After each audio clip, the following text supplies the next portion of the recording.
Hi friend, एक बार फिर से हाजिर फार्मूले में। आप सबों को बेसिक फार्मूले बहुत ज़रूरी याद रखना होता है।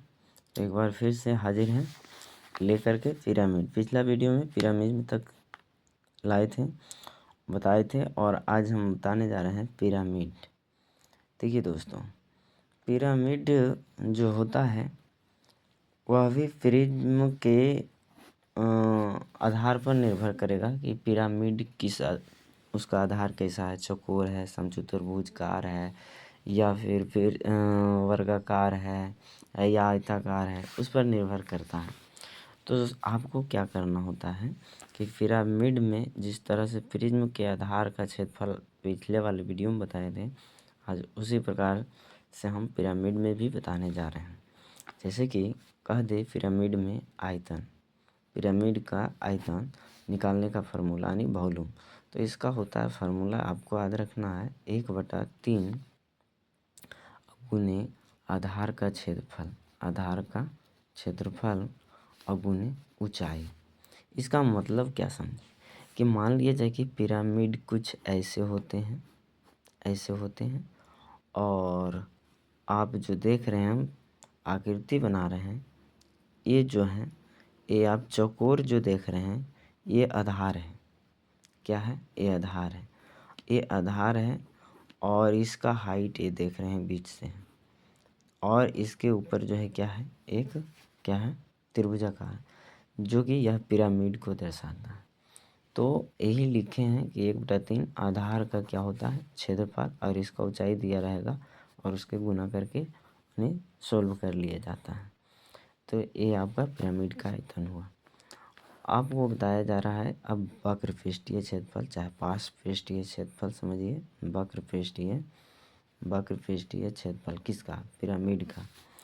तो आपको याद रखना होगा 1/2 गुने आधार का परिमाप, आधार का परिमाप, आधार का परिमाप गुने एल, एल माने होता है तिर्यक ऊंचाई। देखिए एल माने तिर्यक ऊंचाई, ये तो यहाँ पर यल तिर्यक ऊंचाई याद रखिए।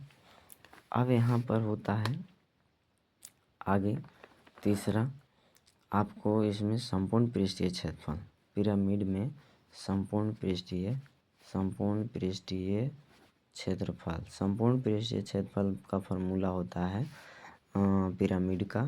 तो आपको याद रखना होगा 1/2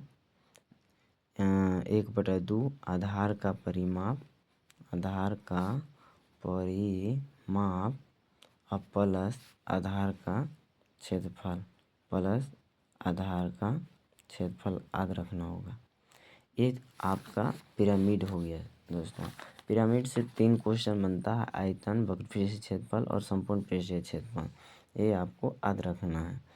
उसी प्रकार था पिरामिड से भी 3 क्वेश्चन बनते थे, तीनों पर आधारित क्वेश्चन देखने को मिलता है दोस्तों।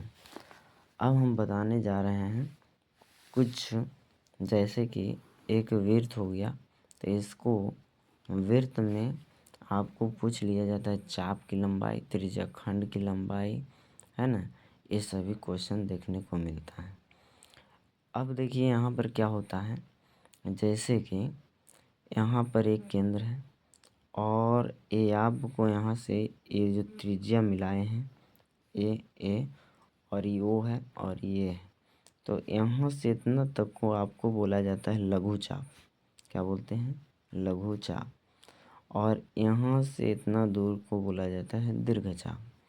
और ए से बी तक को हम बोलते हैं जो खंडित भाग है त्रिज्या से, यानी कि त्रिज्या का हिस्सा जो है, त्रिज्या से खंडित भाग जो कहते हैं, त्रिज्या का खंडित भाग त्रिज्यखंड कहलाता है। तो लघु त्रिज्यखंड होता है, और चाप के बारे में लघु चाप होता है यहाँ से इतना दूर, और ए से बी तक जो होते हैं यह दीर्घ चाप होता है। और इसी प्रकार से ए से बी तक ये विपरीत दिशा में दीर्घ त्रिज्यखंड कहलाता है। तो इसमें क्या होता है कि क्वेश्चन आता है कि त्रिज्याखंड का क्षेत्रफल, त्रिज्याखंड का क्षेत्रफल होता है θ/360 थीटा बटा 360 पाई आर स्क्वायर। इसमें क्या होगा कि थीटा कुछ दिए रहेंगे और त्रिज्या दिया रहेगा और कहेगा त्रिज्या खंड का क्षेत्रफल निकालें। तो इस प्रकार से आप याद रखिएगा। कितने विद्यार्थी जो होते हैं इसमें 7 और 11 या 22 के मल्टीपल करके ऑब्जेक्टिव को मारते हैं, वो कभी कभी गलत भी हो जाते हैं। इसलिए पृष्ठीय क्षेत्रफल में, आयतन में और बाल्टी, छिन्नक, शंकु, बेलन, इस सब में 22 के मल्टीपल जो होते हैं कभी कभी सही हो जाते हैं, कभी गलत हो जाते हैं। इसलिए कुछ फार्मूले से कंफर्म करके बनाना चाहिए। आगे है त्रिज्या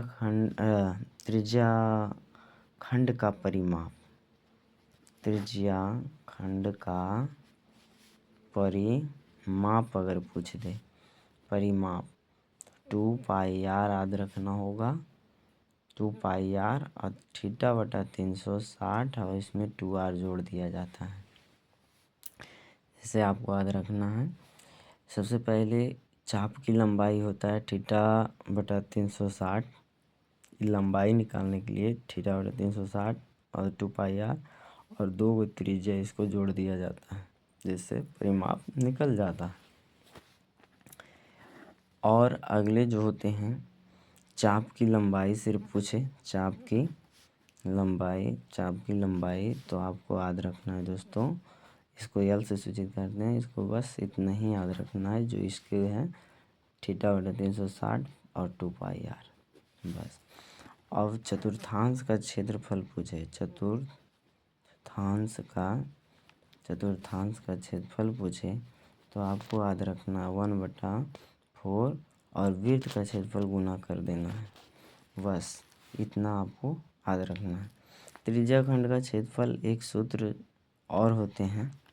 त्रिज्या खंड का क्षेत्रफल एक सूत्र और होते हैं जो कि वहाँ से निकल के आता है, जैसे कि आप कह सकते हैं थीटा बटा 360 पाई आर स्क्वायर।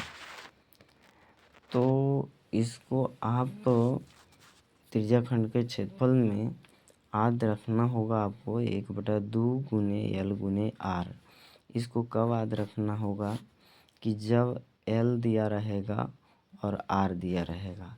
इसका मतलब एल माने चाप की लंबाई दिया रहेगा और त्रिज्या दिया रहेगा, तो उस समय आपको त्रिज्या खंड का क्षेत्रफल निकालना होगा इस फार्मूले से। कुछ इम्पोर्टेंट फार्मूले हैं दोस्तों, जैसे कि साधारण ब्याज से। तो साधारण ब्याज के लिए क्या फार्मूला होता है, उसमें किस्त वाला याद रखना है, जो कि इम्पोर्टेंट क्वेश्चन है। जैसे कि कुल धन दिया रहेगा और प्रत्येक किस्त का मान पूछे, चाहे आपको कुल धन पूछे तो किस्त दिया रहेगा, तो आपको याद रखना है किस्त गुने समय, किस्त गुने समय, किस्त गुने दर और यानी दर को आर से भी लिख सकते हैं, तो आर यानी परसेंटेज में, और गुने टी इंटू टी माइनस 1 और बटा में होता है 2। ये आपको याद रखना है। किस्त गुने समय प्लस किस्त गुने दर और गुने टी और टी माइनस 1 बटा 2, और परसेंट के बदले में 100 का भी उपयोग करना होगा यहाँ पे, और कुल धन निकालना होगा। तो इसके लिए साधारण ब्याज के लिए अगर CI में निकालना होगा यानी चक्रवृद्धि ब्याज के लिए, तो आपको फार्मूला ए याद रखना होगा, कुल धन बराबर P इंटू यानी कि होल वैल्यू का सीधा लिखना है। अगर 2 साल का रहेगा तो या 3 साल के रहेगा तो इसे बढ़ते जाना होगा किस्त के रूप में। 100 प्लस आर बटा यानी R1/100 पहला साल के लिए तो पहला, यानी 3 साल के लिए तो लगातार जाना होगा 100 प्लस R2, ऐसे करके बढ़ना होगा। या फिर R1 R2 नहीं दिया रहे, एक ही R दिया रहे तो R सिर्फ R होगा, और ये पहला किस्त हुआ, दूसरा यानी पहला साल का, दूसरा साल का, इसी तरह से हो जाएगा 100 प्लस R बटा 100, ये 3 साल का किस्त हो जाएगा। यानी कि यहाँ पर P जो होगा आपको किस्त दर्शाएगा, I कुल धन होगा इसके लिए, तो आपको याद रखना है ये सही फार्मूला। और कुछ फार्मूले ये भी होते हैं, जैसे कि दिया रहेगा कि मान लिया जाए CISI का अंतर दिया रहे और कह दे कि त्रिज्या निकाल दे, CISI दिया रहे तो उसके लिए आपको कह दे साधारण ब्याज में कि रेट क्या होगा। तो रेट क्या होगा, तो R बराबर आपको याद रखना होगा CI माइनस SI बटा हाफ गुने SI गुने 100। ये आपको याद रखना होगा किसके लिए, जब CISI का अंतर दिया रहे। जब समय आपको यहाँ पर देखने को क्या मिलेगा, दुगना, है ना।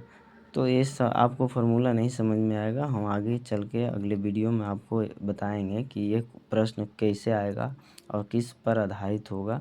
हम अगले वीडियो में मिलते हैं। ठीक है, थैंक यू दोस्तों।